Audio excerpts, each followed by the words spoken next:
Hello students, I expect that all are fine and safe at home. Stay home and stay safe.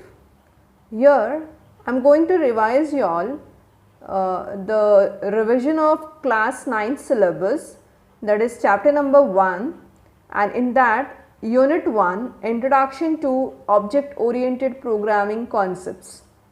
Let us start with the introduction, that is about the computer languages, which is broadly classified into two types, that is low level and high level languages.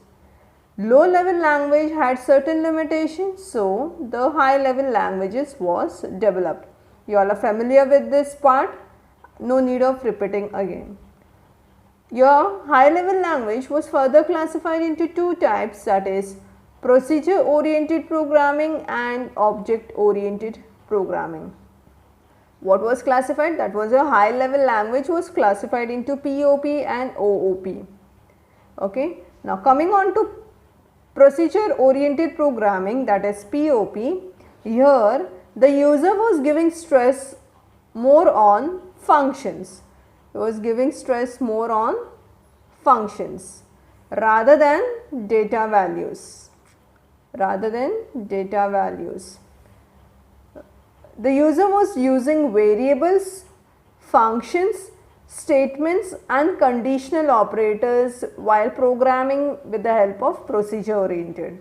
Clear? So, here the user was giving stress on functions when creating program rather than the data values, and he was using more and more variables, functions and statements as well as conditional operators into his program.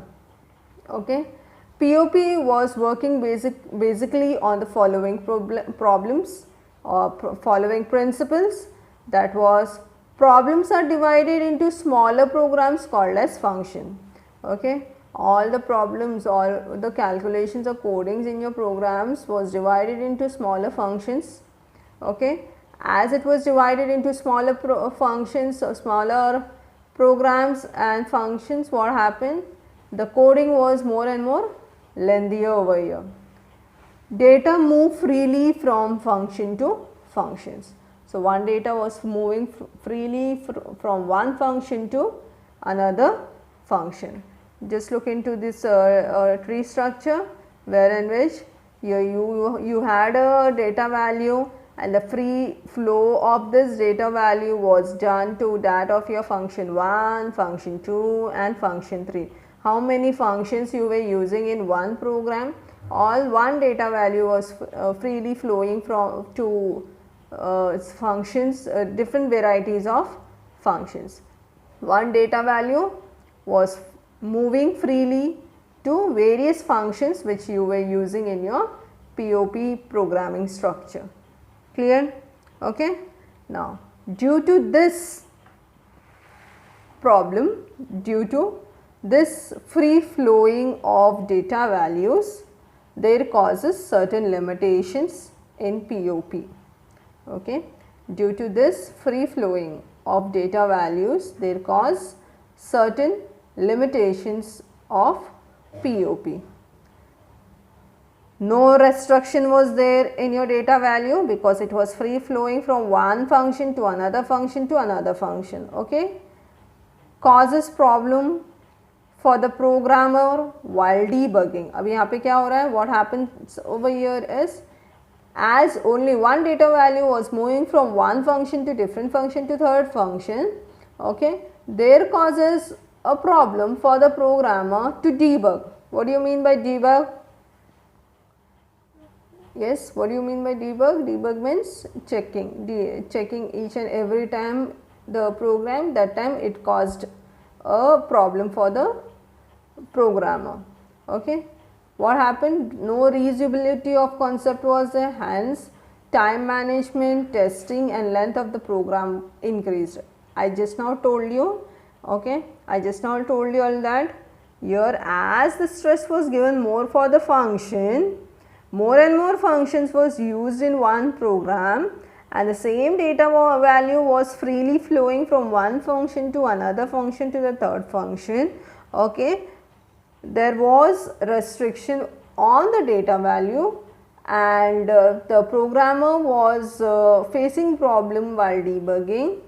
Reusability of the data value was done, but the reusability of your functions was not there, as the time management, testing and length of the program increased.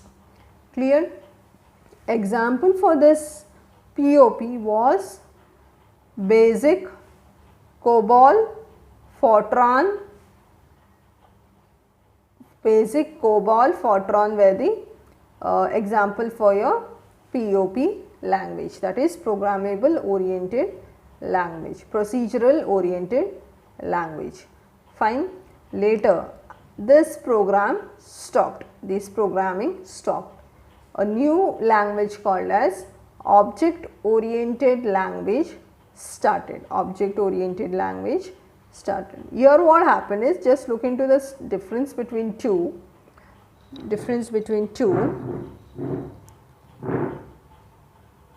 Okay. Here stress was put on data values rather than functions. What was done in your POP?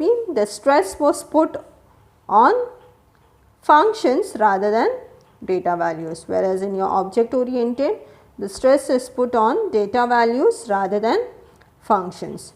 Data values cannot flow freely. There what happened in POP? Data values was flowing freely. Data values was flowing. Data values was flowing freely. Whereas in your OOP what happened?